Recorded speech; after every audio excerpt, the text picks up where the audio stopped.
Against the backdrop of a raging COVID epidemic and a quite visceral Black Lives Matter movement, Abroad While Black was born. Our goal was to highlight Black perspectives from all over the world. It was our way of proving there are other ways to live, other places to be successful, in different cultures that embrace our Blackness. In 2020, the Abroad While Black team created dozens of responsive hot takes and thoughtful interviews covering topics ranging from current events, business opportunities, dating, and life-changing moments. In 2021, our co-hosts Cordy and Sean aim to share more success stories, more productive introspection, and most importantly, how to relocate to a place that truly values what you offer the world. Abroad While Black is more than a show. This is a social experiment hell-bent on discovering new ways to secure the bag and live our best lives. Join the Abroad While Black squad.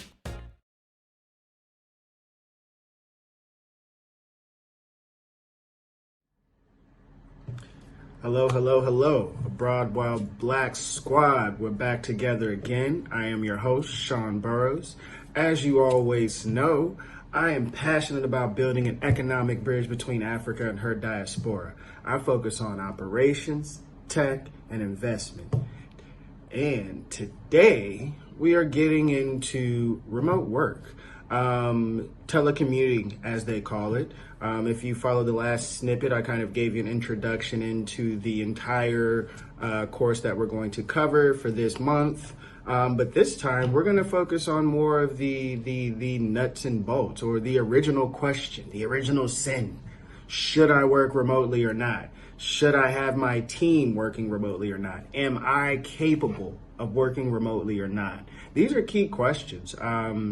As it stands now, there are certain pros and cons, which I'll get into quite shortly, but there are just things that you need to consider for your business when you're trying to determine, should I let my team, or should I have I be a person that's seeking roles where I work remotely? So we'll get into both of those today. But again, I can't say it any clearer. COVID has changed things. We need to be very much so aware of what are the new developments coming out. The reason why I chose remote working and the whole efficiency and the operations around making that happen is because in today's business environment, you have to be prepared to pivot. You have to be seeing what's coming up next. You have to have an understanding of, what the future business landscape is going to look like. We can no longer afford to be laissez-faire. We can't just let whatever happens nowadays. With certain supply chains falling apart, with certain in some places, I don't know where everybody is, but in certain places you have certain social safety nets that may not be what they used to, and different things like that. But again, business is just becoming far more volatile. So in that space, you are opening yourself up for potential risks that you didn't consider before. But also in doing that, in that very same space where there is high risk, there's always high reward. So there are also some benefits in some areas where you can kind of, again, pivot, focus, change, and do certain things to give you an advantage that you might not have had before. A lot of businesses are buckling. So, there are certain places where, now there's less competition. In some cases, the industry is forcing people into your locations, or forcing people into your area. So you have a situation where there's more competition. You need to be aware of these things. Ideas, concepts, business structures like remote working are things that come up. And if you're not paying attention to the market, you'll get left behind, or something or somebody or some service will pop up and just blindside you. Don't be blindsided, So let's get into it. So what are some of the pros and cons of working remotely? Let's start with the pros. Give me the good news first, right? So one of the obvious points is that you can save money. Whether you are renting an office or commuting to a place where you work, you have to realize the costs that you can save. It's not just money costs as well, it's those time costs. For some of you who live in some quite congested cities where with remote work, you can leave those places. But for some of you working in, quite congested cities, like for me, I remember working in Chicago, Washington, D.C., and of course now Lagos, Nigeria, where you just come across traffic that is ridiculous. I remember I lived in Yaba. I moved outside of the island and lived on Yaba for a year. Don't ask me why, for those of you who know. And what you find is that to go from Yaba to the island, which is at 2 o'clock in the morning when there's zero traffic, is like 11 minutes. During the day, that explodes to 2 hours. So you see, there are just it's hard to say like how much time, how much peace of mind, how much so many of these different things you can save by working remotely. I remember the first time I arrived in Washington, D.C., I was on the expressway, got off on the wrong exit. It took me 6 hours to get home that day after leaving work. Now, typically it took 2.5, 3 hours, but getting off on the wrong exit, waiting to go all the way back around and rejoin the queue to get back in the dead standstill traffic took another 2-3 hours. I was just so frustrated. Same thing in Chicago, especially when it snows and the streets are icy. Just things are just far slower. So when you're able to take back, we're talking about 2-3 hours one way. When you're able to take back 4 to 6 hours, 8 hours out of in your day, that's like another job worth of time that you freed up. This allows people to not only have what their core hustle is, but now you've carved out time to start your side hustle just by not having to commute, just by working remotely. What's odd in these times is that real estate, office prices, demand, and different things like that have not pushed down prices for office space and different things like that quite the way I thought. You have a lot of people creating hybrid locations where you have homes and offices down where you if you're the person running the company, people are coming into your home to work. This is for those small teams, small companies that can do this.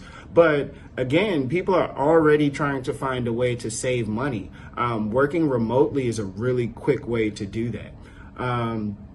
Let's see, what else? Oddly enough, this filters right into from what I was saying before, but increased productivity.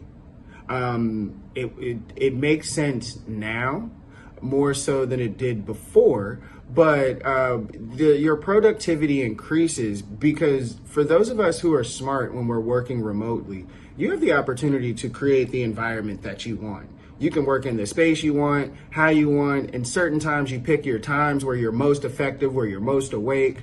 For me, I find myself sometimes I wake up about 6, do my little exercise, make sure I have my little breakfast or whatever health thing I'm doing in that period of time. By about 7 o'clock, I'm working. So for me, I work from about 7 to 2. About between 2 and 4. Sometimes I have meetings and different things like that, but between 2 and 4, sometimes I just relax, chill for a minute. And then from 4 p.m. going, I jump into some meetings, knock out a few things, not underlying, but just some of those things I need to tie up, kind of closing out my day towards like 7 o'clock. That's typically where I go work out and have dinner. And then, theoretically work out. I'm supposed to work out. Typically, I work through the workout time and I say, I couldn't work out because I was working. I need to stop that. Y'all, take care of your body. That's another major part about working remotely. Take care of yourself because it's just you out there in these streets. But anyway, increased productivity because people are having more control over their environment, the times that they work, you're just seeing people do more. And again, now that the fact that you don't have to ride to work, you don't have to spend that same amount of time ironing clothes and doing different things like that to get ready. It's basically just you waking up, whatever you want to wake up. I have a series of pajamas that I wear, so they're comfortable. But it just increases productivity when you don't have to make so many different decisions and go through so many things just to arrive at the workplace. Another one, again, these are all kind of chain reactions, a critical mass of remote work that happens, but decrease absenteeism. People come to work. They are not absent as much because they don't have to go somewhere. They have far less opportunities to come up with excuses, to make something up, to experience something, to have an issue, flat tires, all these different things. My babysitter canceled, all that different stuff. You at home, you can, sit in the corner while I'm typing, child. But yeah, there's just a lot less opportunities for things to go wrong or for you to become less encouraged to jump out there and start your day. Another thing that happens is increased collaboration. This one's quite a double-edged sword. It kind of depends on you and what you're doing. But again, you do have cases of increased collaboration because, again, people are working from a place of comfort. People are able to, when I say coming from a place of comfort, again, there's a certain confidence you have when you're in your own house, when you're in your own space, you're eating your own food, doing your own thing when you're talking to somebody. You're not as tepid, you're not as anxious as you would be if you're in somebody else's office. If somebody's coming up talking to you about something and you're kind of like looking around or whatever, like, hey, hold your voice down, or, oh, you've been here too long, people are going to think this is all we do. All those things kind of go to the wayside when you're working remotely because people can't see you. It's just, they can if you put those policies in place where everybody has to work on Zoom live. But outside of that, basically, you have people who are able just to be far more comfortable in the environment they're working in when they're talking to people, and it shows in their voice, it shows in the work they do. So again, that is another pro. Another one is the access to talent. I kind of touched on this with the first one. I had to make sure I came back. I didn't go too far, right?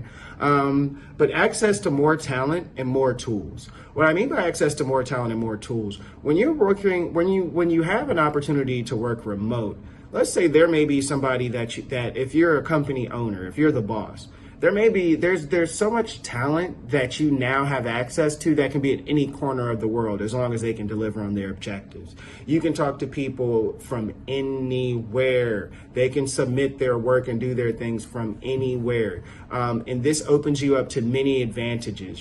Certain places like like New York City is going to have higher wages than Mississippi, just because basically it costs way more to live in New York City. They have a different expectation for their monthly income. So there's just all these different things you can do to find talent in anywhere, even in getting talent from different countries. Me, for example, now in this remote work world, I have a team with Burroughs Enterprises. Now it's 4 of us. And we do have a few consultants that are based around different places. But basically, my chief of staff is based in Russia. My graphic designer and my video editor are both based in Abuja, which is about 3 or 4 hours drive away from where I live now. But they're there when I need them. We have scheduled calls, and they're just different tools that I'll get into later that I use to basically manage that team and access them. I know that based on where they are, what their situations are, because it's more comfortable for them, it helps me as well in the way I'm able to structure compensation and all these different things.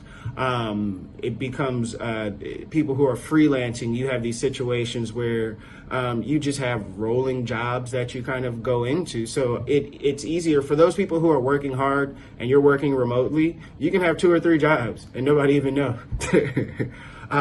So let me get into the talent part. So again, access to more talent from the employer part, but from the employee part or from the freelancer part, you have access to more opportunities.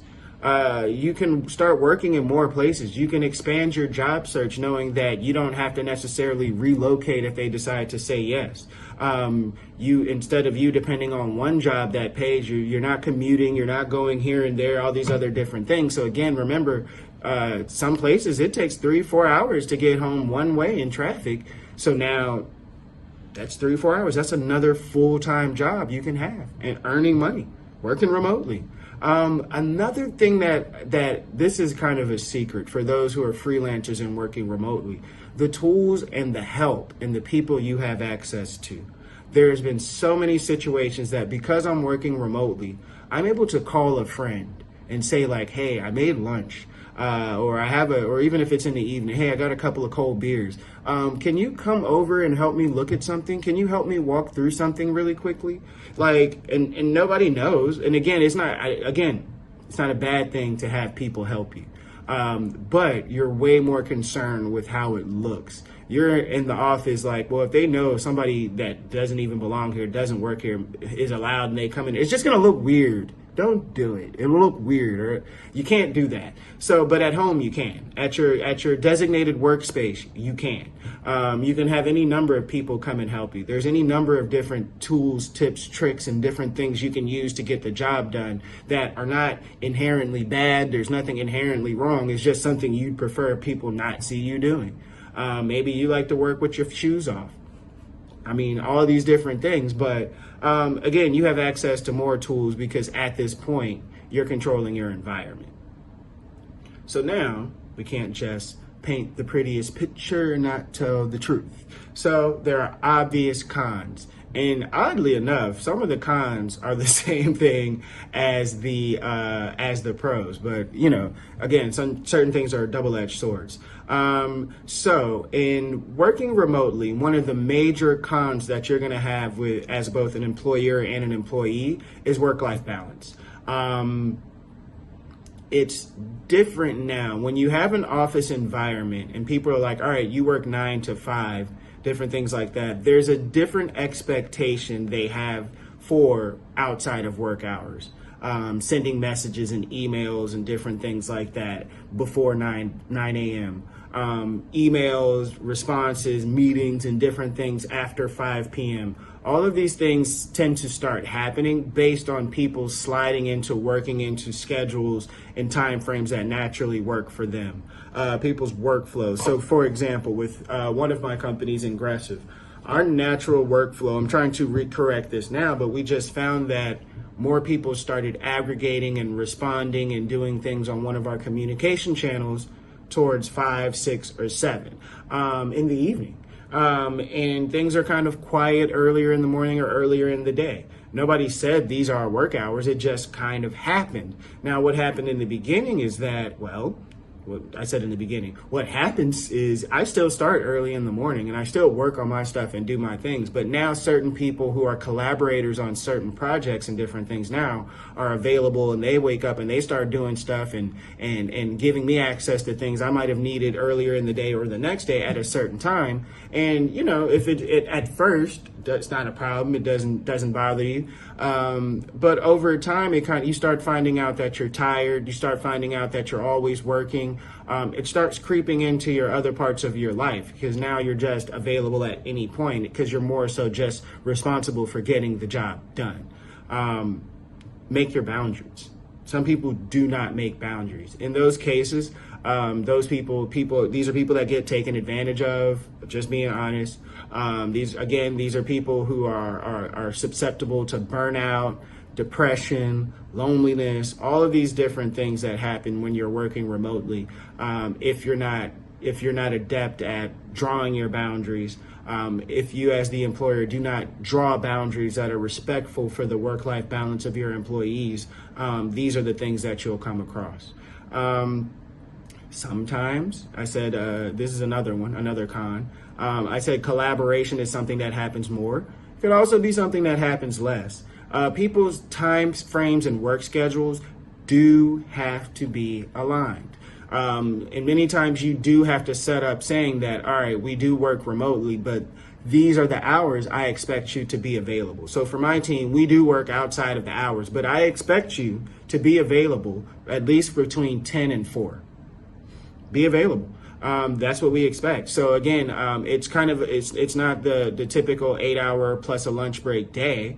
But again, since we do work outside of the hours, we have the expectation abbreviated. So when it comes to team meetings, we schedule all the team meetings between 10 and 4 to be respective of people's time. And to make sure actually that we're all going to be up, aware, and active. So there's that part. Another one of the cons of working remotely is control. Again, this also goes up to what I said about not collaboration, but the work-life balance when you are looking at how do you have boundaries. But sometimes people as a boss, it's hard to give up control. It's hard to think that I used to be able to look over your shoulder and see, or give you a look and make you straighten up and different things like that. There's all these type of endorphins, ego hits, and things that you have to consider, or that things, there's certain controls and leverage that you have when people are in the office that kind of disappear. You can't guarantee they're going to do something. You don't know if they're going to be there. These are all things that are difficult for people who are especially micromanagers who like to look all over your shoulder and tell, all right, step 1, yes, you did that correct. Okay, step 2, yes, you did that correct. Let me see your step 3. What do you want to do? Well, let me give you some space to do what you want to do. Yeah. What do you want to do? Okay, no. We're not doing that. We're going to do it this way. So, like, you have those people. And it's hard for them, again, to give up control. The other side of that as an employee, again, work-life balance, is some people do not know how to put up boundaries to take control. So you have those overbearing managers that just because you're working remotely does not mean people can't micromanage you. They can still get all up in your stuff, all up in your grits. They can do it. It's not that hard. And again, sometimes it can be more annoying, especially depending on what type of platforms they're using. So with that being said, you again have to have control over your environment. Set the environment to a place that will make you the most productive. All right. Don't let people kind of lead and take this, take that. In the long term, you'll grind down, you'll burn out, and you just won't be as mentally open and aware and fluid to make the decisions and create the work. You'll be avoiding certain things. Again, it just turns into a negative workspace when you're not able to take a little bit more control and set the boundaries of your workspace. Again, I've touched on this so many different times before. I'll touch on it again in this one. Communication is key. That is going into part 2. I'll jump into that part. But yes, communications is primarily setting the expectation. Set the expectation for people. Take control. Another thing, I also touched on this one a bit above, but sometimes you're going to feel left out. You're not going to be able to see people in the office. You're not going to be able to just walk up to them, tap them on the shoulder. Some of those, as we call water cooler conversations, they're not happening as much anymore or at all. These are things that you'll have to experience and you'll have to go through, because like people are just generally cliquish. And when you start finding that people are working remotely, especially when you have a good team, those people who are executing, who are rock stars, those people who are depending on each other and pushing forward together are going to start clicking together. Those people who are workaholics are going to link up and become super workaholics. And they're going to find their vibe. They're going to establish rapport. They're going to establish workflows and different things like that. And if you're not one of those people, you're just not going to fit in that workflow. Does not mean you're not valuable. It does not mean that you're not going to be able to kind of deliver on your job and get advancements and all these other different things. That's not the case. You'll still be able to do these things, but there are just certain times where you'll remember that feeling of knowing certain people and talking to certain people, and those relationships, if you're not managing them well, will start to kind of fade away or not be as robust as they were before. Again, when you are working remotely, a lot of the fluff of who you are in that workspace disappears, and you're going to be seen only through your execution, only through what you produce. And again, if you're not one of those high productivity people, but they just like having you around because you have jokes, or, you always smell good, or you always bring snacks, that ain't gonna work, homie. The jig is up. They got you. Right? So, sometimes you can feel left out. That's going to force you to, again, pay more attention to how people are aligning their schedules, what type of communication patterns are acceptable or unacceptable, all of these different things. Because, again, workplace politics still do exist. And you don't want to get sidelined just simply because you don't understand how to communicate effectively if you're not able to leverage people in the physical space. Yeah? All right. Pro tip. Another thing, this is something that's key to your career, especially those for you who are employers, all levels, bosses, all levels, but especially for those who are employees. Your networking is going to take a hit working remotely. Again, these are jobs where you're primarily going to be working from a home, or this is not as bad when you're working in a co-working space, which is one of the advantages of being in a work hub or a co-working space, accelerators, incubators, and the like. But yeah, you don't meet those people you would have met when you're taking your trip to work. When you're stopping somewhere to get your morning coffee, when you're in the office talking to John or Shaun about what they did over the weekend, and all these little small things, these little interactions that lead to other relationships with people are cut out. So you have to aggressively look for other ways to be visible and to make relationships. Let your LinkedIn be popping at this point in time. Like, let your social media be hot. Like be visible, be out there, pay attention. These things have more weight when you are working remotely. You can't just be sitting at home working, thinking that especially if you're average. I'm just gonna be real with y'all. If you're an average person working remotely, whatever you do is kind of going to be more visible or invisible. And it's easier to become a statistic.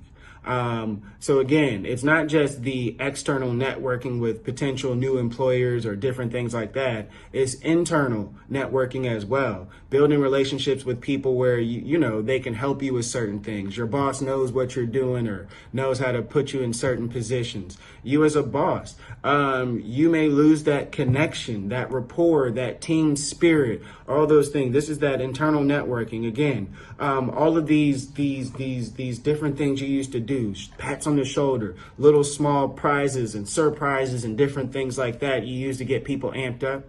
You got to do it differently now. Like for me, I know recently I've been sending people, I've sent a couple of gifts, different things like that to people, had it delivered to their house where they work from, different things like that. I can't just do the same thing again. I can't just accept or assume that people are working at the same level, that they're having the same experience just because I say so, So networking goes out the window. So those are the pros and the cons. There's so many more, so many other ones. Please do your research. I can't say it enough. Do your research. All right? Because, again, there's no Bible in these things. We're, especially in these post-COVID times, we're living in a very, very precedented time. But we can handle things differently than we did in the past. You know what I mean? You understand what I'm saying? Can't say unprecedented. This thing, COVID, epidemics, different things happen every 100 years. But this is a different world that it's happening in now. And, again, we can respond accordingly. So how do you know if you should or shouldn't work remotely? Now, I'll get into the prepare for war, like the certain mentalities. This will be more valuable for you guys who are freelancers, employees working for people, how to kind of get your solid foundation to work remotely. But just from a concept, like, should I do it? Should I engage in remote working? Or should I do telecommuting, allow telecommuting in my company? There are just certain things that you need to consider. So I'm going to go through a couple of them from what I've seen and what my experience has been. Again, I've been working from home since 2017. And even before that, I've had different things as a consultant where I'm working in, wherever I want to work. So as an employee, let's start there. So the thing that you must have, so like these are things like key indicators that you have the ability to work remotely. Number one, primarily, first, all and foremost, is you must have self-discipline. You must be able to self-manage, self-correct, and push yourself in the direction to be in the right place when you need to be there, and doing the right things you need to do. Again, if you're working, especially depending on some type of works that you have, and you decide to go out drinking all night the night before and then sleep half the day, that's your business. It's going to be you that loses half that day. It's going to be you that if you decide to make that a habit where you become far less productive, and just over time you just kind of change your value within that company, and it's all just because nobody's watching you. Be disciplined. You must be disciplined. The other thing is, like, there are just certain tools that you have to have. There's a laptop, There's consistent access to internet. All the different software packages and different things like that that you need to have to execute on your job, especially as a freelancer, you need to make sure you have that. There's nobody that's going to provide it for you if you're a freelancer. And if you're an employer, depending on what the size of your company is, they always don't have the money to give you some of these things. Especially from some of you who are earlier in your employment journey, kind of taking what you can get here, trying to make a name for yourself, trying to build experience. Some of these companies may be awesome from a portfolio perspective, but they might just not have the money to buy you everything, to pay your internet cost, to pay for your light cost, buy you a new laptop, buy you the newest software suite. So you can be using some of these funds are just not available, especially when you have some of these bigger companies. Just because you're a big company does not mean you have big profit margins to be able to make certain expenditures. So again, you have to make sure that you have the tools to do the job. And sometimes the job may provide access to certain things, but they expect you to have certain stuff yourself. So again, it's not just saying that, oh, well, the job gave me this, and if they didn't give it to me, I shouldn't have to be able to do the job, or I don't have to do it that way. No, fam. Take it on your head. Be accountable. Like, know the tools you need. There's what they think you need, and there's what you know you need. Have what you know you need. Own your space. Construct your own castle that you can operate in effectively. Also, you must have a dedicated space free from distractions.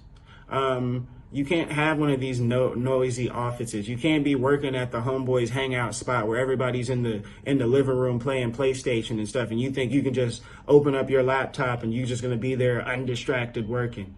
It's not how it works, fam. You got to have a place. Again, you have to control your environment. Set yourself up for success.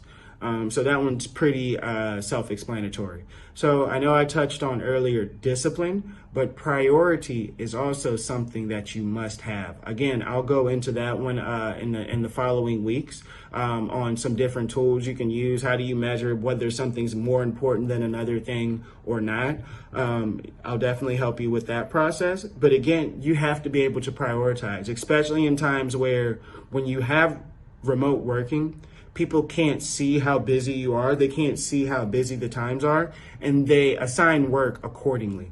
They don't know there are hiccups, there are delays and different things like that, and they assign work accordingly. So it's up to you to be able to say, like, I'm going to do this one first, I'm going to do this one second, to ensure that you're delivering what needs to be delivering. And prioritization needs to be combined, again, with high-level communication skills, saying that, hey, I can do this, I cannot do that. You have to be able to say that. You have to be able to set the expectation. And you can't set the expectation if you do not know how to prioritize your workflow. So again, I'll touch on that later, but prioritize. When you find yourself, especially when you're not engaged, especially when you're not excited about a certain thing, you'll find yourself taking on the work that makes you feel good, the work that allows you to check a few boxes, but you don't focus on the work that's going to actually take you across the finish line and get the project done. So in those cases, again, you have to force yourself, you have to be disciplined, and you have to communicate, and you have to prioritize. Let me say that differently. You have to be disciplined, you have to prioritize, then you have to communicate. All right. Don't get distracted, y'all. Another thing that you have to look at, again, is the ability. I already said communicate when you're working remotely is so important. Communicate. Let that just tattoo it on the insides of your eyelids. Let it ring in your ears when you sleep. Communicate, and what you're communicating, an important thing to communicate is your timelines. You have to stick to your timelines, especially when you're working remotely. The thing that's going to represent you well are going to be the major two things are going to be your timeliness and your quality of work. If you can stick to your deadline and deliver a quality product, typically you should be fine. But again, it's going to take the discipline and the prioritization and all these other things to be able to deliver in that space. But again, if you know you're not one of those people who stick to timelines, that you need outside influence, you need motivation or whatever to hit timelines, this ain't for you. This ain't for you, player. I'm just gonna be dead serious. I was gonna channel my inner New York son. Dead ass. Yeah. Time, that's one of, like, it's not necessarily one of the most important ones. I would say discipline is the most important one. But again, timeliness is a function of discipline in many ways. But specifically, timelines and the timeliness and your scheduling are one of the things that will get you fired or collapse your business the quickest. Like, you do not do what you say you do. You erode the trust that you have.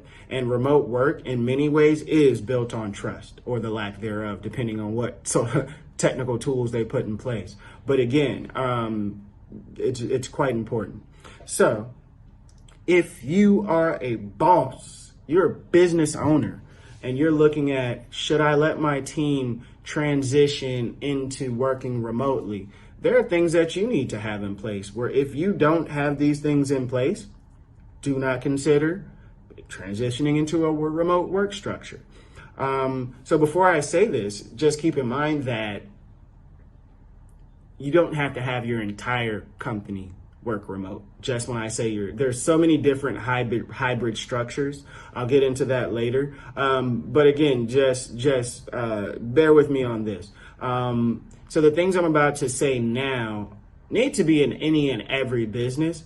But if you don't have them in a structure where a large portion of your team or any person on your team is working remotely, it's a recipe for disaster. So to transition into a remote working structure, you must have strong operations, plans, and details on what is expected from every single person. You have to have these things set up.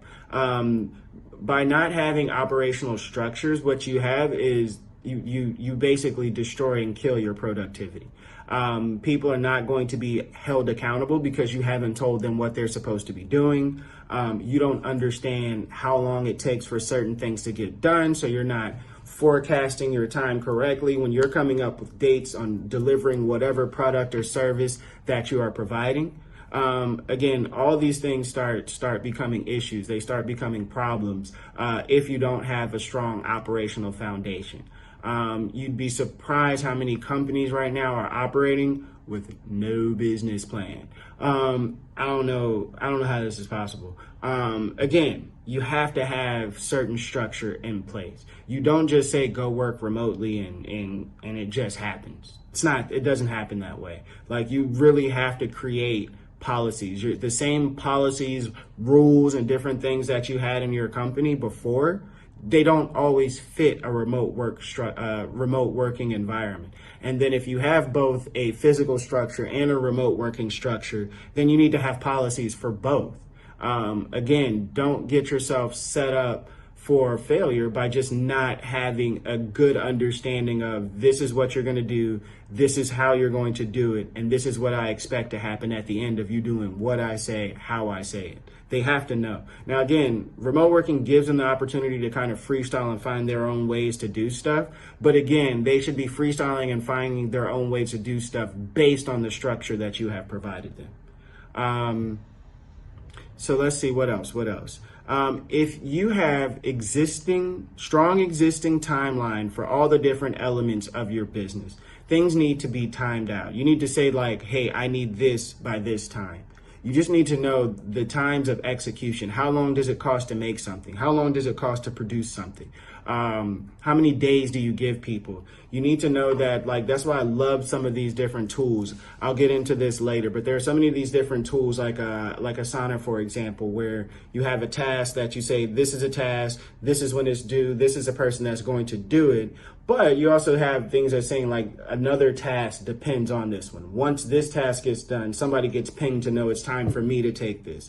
So again, that organizational workflow can only be achieved if you have an understanding of how long it takes to do things and you can't understand how long it takes to do stuff if you haven't told them what they're supposed to do. So that what is the foundation of operations, and then the timelines is how long is it going to take to do that stuff. You have to understand these things and communicate it to your team, or again, you're going to have problems. You're just going to start seeing delay after delay. You're going to start seeing people losing what little buy-in they had, what little motivation they had to move is going to disappear. And that happens naturally, even if you have a physical building. You'll have people that are playing on their phones and Googling stuff on the computer until you come around and then they sit up.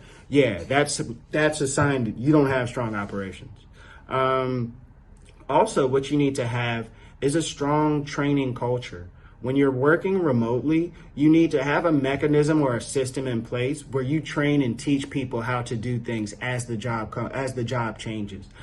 You should always be positioned for your business to pivot, adapt, and change its ways based on the environment that you're working in. And you need to have the ability to be able to communicate these adaptations to your different community members, to your different employees, all people who are impacted by the changes that may happen.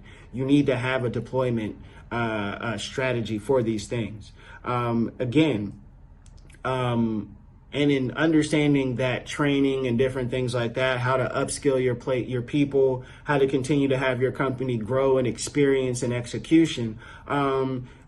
That's having that training structure in place. But another element, as I go into the next one, is your managers and leaders that you have in place. For some of you that have reached that size in your company, you need to have managers and leaders that understand how to monitor remote workers. They need to know how to manage people, how to set up timelines. Like those things that you know as the boss need to be communicated down to them, and they need to be able to execute in that fashion as well. Accountability is a thing that can suffer when you're running a business and you're not able to always see people face to face. Sometimes people are intimidated or again, just kind of, they stand up when they see your physical presence, when they know that you're watching them and they're paying attention. So you need to find other ways to give that feeling. And oftentimes that's going to be through your managers, your supervisors, and your leaders. So please make sure that those people understand what it takes to have a remote working culture. Again, if you have the structure put in place, that means you can communicate or whatever, but they need to be able to execute inside of that structure that you create.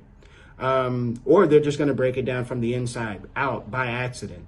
And then also, we already touched on training, but the last thing is just, you need to be able to make sure that all of your employees have access to the training, again, the education and all that other stuff, but also the resources they need to do a job. If you're going to have some people, hey, I need you to work from home and I need you to be one of those people we call for IT. They'll call you, it'll route it to your cell phone, and then you'll help them through their issues. Now, if you stay in a place or you have a company or whatever the case may be where they have bad reception, it's not going to work. They don't have a phone. It's not going to work. All these different things where the lack of resources. You can hire somebody and they'll take your money and hope they figure it out. But in the cases that they don't figure it out, it's you, the boss, the employee, the employer, that's going to suffer. So again, you need to have a way or understand right now at this point before you transition that you're either all your employees have the resources, the tools and whatnot they need to execute, or B, you have a plan to provide that for them. So again, if you have all of those things in place as an employer or an employee, then you should have a pretty simple transition. You should be able to do it. It's not always easy. It depends on the business and whatnot, but it should be a bit easier from that perspective. Also, so I guess in general, there's just so those are like the people, those are like the core skill sets that you need to have and things that you need to consider. But there are certain industries that are just more amenable to working remotely. Some businesses you cannot. It just won't work well. Again, the ones that won't work well, because I have an extensive list to give you an idea of the ones that do. But the ones that don't work well, they're kind of obvious. The ones where you have to deal directly with people, the one where you're dealing directly with the physical production of some type of product, different things where you have to be there on site to do it. If you work at an oil rig, there's no way that you're going to be working remotely unless remotely is you on one of those rigs somewhere out in the middle of the ocean. You the remote. So with that being said, like, there are just certain industries where it doesn't make sense. And I'm not going to give you so many of them that don't, because this world is changing and things are, like, even in construction now, people are using AR and VR to train people on how to do certain things with construction. Like, the world is a crazy place right now. So I'll focus on which companies can, which type of companies, which sectors can, and then hopefully that will be more useful to those who are following and trying to better understand remote working from an industry perspective. So rule of thumb, like what I like to say is that just starting off, this is my clear catch-all. If what you do is already 50% online, then technically you should be able to be okay doing this, working remotely already, because basically that's primarily what you're doing, using online tools to get your job done. And you can do that from anywhere. Now, again, I did say I'm not going into the no's, which ones don't work, because what happens with the ones where I may say, no, you can't, there are just certain parts of that company that can be done remotely, period, point blank. So there's all these different hybrid models that could work, but I'm focusing on the ones that I know do. So again, if your job is already done 50% online already, then you should feel more comfortable being able to transition online. If you're looking at the space of like these developers, these designers, if you're looking at e-commerce, your SEO experts, social media managers, product managers, marketers, those type of people in that space should feel quite comfortable being able to work remotely. You also have some more traditional spaces that are now lending themselves, or just makes more sense. These people probably have always been working remotely. But again, you have like your business consultants. Again, you own the company, you own the client, so you're going from place to place or dealing with them. However, you have your writers, you have people in finance. Since all these like records are online now, you're able to pull up things. I'm able to pull up a financial statement here and send it to my accountant there. Like, these things can be done remotely now. And then of course, real estate. These are interesting places where basically you can kind of work from anywhere and then be able to jump in and take people places where they need to go as needed. There's so many more. But these are an idea. Those social places are a great place. Again, so you have the social media, like the marketing, the communication, the outreach arms of businesses can be done remotely. The tech parts, the developer, the software, all the IT, a lot of those things can be done remotely. If you're writing, content creation, those type of things. And then the finance space. There's also insurance and different things like that. So like certain elements of sales, hardcore sales can be done remotely. All of these things are kind of like safe spaces where you can find yourself saying like, okay, if my business falls primarily into this category, then I should feel more comfortable being able to work remotely. All right. So that's most of the things, that's most of the information I want to give you to kind of highlight and give you more insight into determining should you or should you not work remotely. Next week, we're going to get into, well, hold on. Let me give you guys a few notes. I'm not going to lie. There are certain things that stuck out. So next week, we'll get into the actual how you do it, some of the tools you can use, the tips, the tricks, the whole idea behind creating processes and different things like that to work remotely, or to create the structure for a team to work remotely. That's what I'm going to get into over the next 2 to 3 weeks. But before I get there, the things that you need to realize is just that remote work is not a destination. It's not an end. It's not something that you should look at it into like, this is what we do. We have arrived here. We're now a remote working company. When you're making these decisions, you need to look at it from the perspective of what does working remotely allow you to do? What different capacities does it give you that you may not have had before? That's specifically how you should be looking at working remotely. And again, from the employee freelancer perspective, you need to look at the fact that remote work provides you with autonomy. Again, you get to own your space. You get to create your environment and then basically just own it. Like there's nobody making you do anything. So again, you get to be the best version of you and be measured only by your results. And I'll say this. This is the third thing that I want to say on this in this particular section. For entrepreneurs, for employees, freelancers, this is for everybody. Optimize before you scale. Optimize before you scale. Meaning, before you go and try to take on a bunch of new work, like, oh, I can do this, we can make a bunch of money. Make it work first.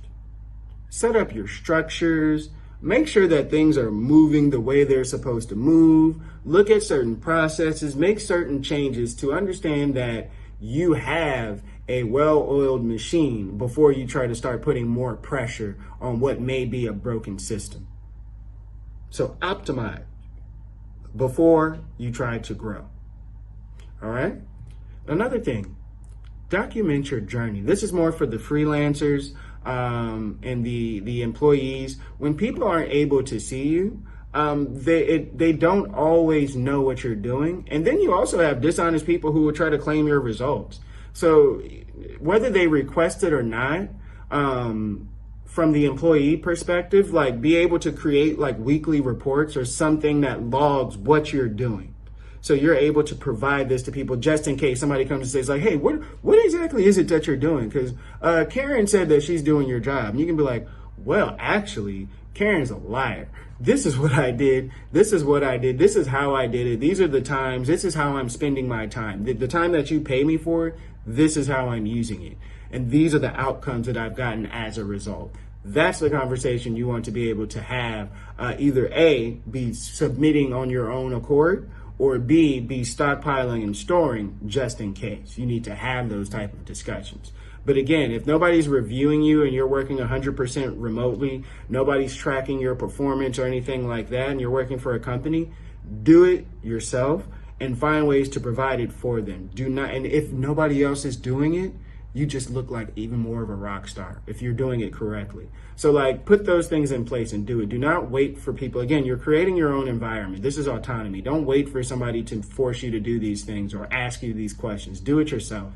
That is the whole reason you want to work remotely, so you can do things your way. But it does not disconnect you from having to do the job, do the work, and communicate effectively. Same thing as a freelancer, because as a freelancer and as just with remote working in general, you have to prove you're worth the risk. There's a risk that if I pay you, I can't see you. I don't know where you're going to go. I don't know who you are. I don't know what you do. I don't know about so many different things. If you're working in a different country, I don't know your culture, all these different things.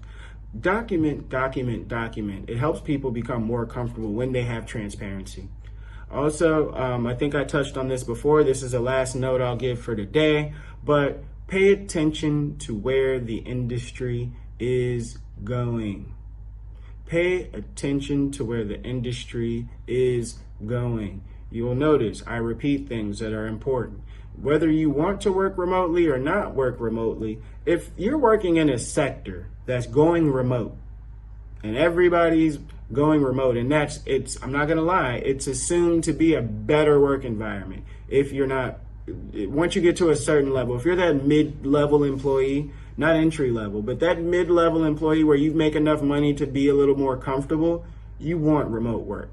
You love it. You love it because you can do what you want, how you want to do it, as long as you get things going, right? So in those cases, you're going to be losing access to employees and talent and different things because nobody's going to want to come to your office if they don't have to. It just is what it is. So if you know where the industry is going, you know kind of like if your industry is going remote or not going remote, all these different things are what you need to consider. That needs to play a part in you deciding whether you want to work remotely or have a remote work company. All right? So again, that's mostly what I have for this week. I appreciate you taking your time with me. Next week, we are going to get into the tools for working remotely. I'm going to break it down into, the core things that you want to accomplish. So again, the major things I'm touching on next week as far as tools are going to be tools for communication, tools for collaboration, and your tools for productivity. So like those are the core things. And when I look at those, we're basically looking at this like we're preparing for war, because that's what it's going to take. You're going to have to fight yourself as one of those different tools that you'll have to form. You will have to fashion yourself into a weapon of work. All right. So we'll get into that. As usual, if you like the content, please subscribe, follow, like our video. Like this video right now. Look down there. You see the thumbs up. You see it. Smash the like button. Do the waltz on that like button. And please subscribe to the channel. I do want to monetize this. I don't want to start charging for certain things. I just want to be able to naturally help people build better businesses, and that, help me augment, my lean living strategy. And, help me get into different spaces where I can give you even better advice. The more money I make, the more tips I can give you. But seriously, in all seriously, please follow the channel, follow us on YouTube, Abroad While Black. You should be able to find us. We have the different social media channels. We're on Facebook, we're on Twitter, I believe, and then we're on Instagram. So please follow us there. We're under Burroughs Enterprises. Sometimes it's Abroad While Black, sometimes it's Burroughs Enterprises. So please check us out in those places. Also, come to the website. I got a lot of articles, different things that we put up. So you can come there, get the full rundown of all the different resources and learning modules that we have. Also, send me your email addresses or go to the website and join our newsletter mailing list. That way, when we launch, so our month starts on the 15th and goes for 30 days or whatever to the 15th of the next month. So again, with that being said, around the 15th of every month, we drop the newsletter. It gives you insight. It gives you the learning module that you can also use to follow along when I'm dropping these videos. So there are actual learning modules that break down and kind of have bullet points to a lot of the things that I talk about. And then these videos serve as to give more information around those bullet points. So please visit the website, subscribe for the newsletter, follow us on social media. You know what I mean? Share this with your friends. We're going to work together to build a better business environment for the Black diaspora. We can do better, and I'm here to help. Peace.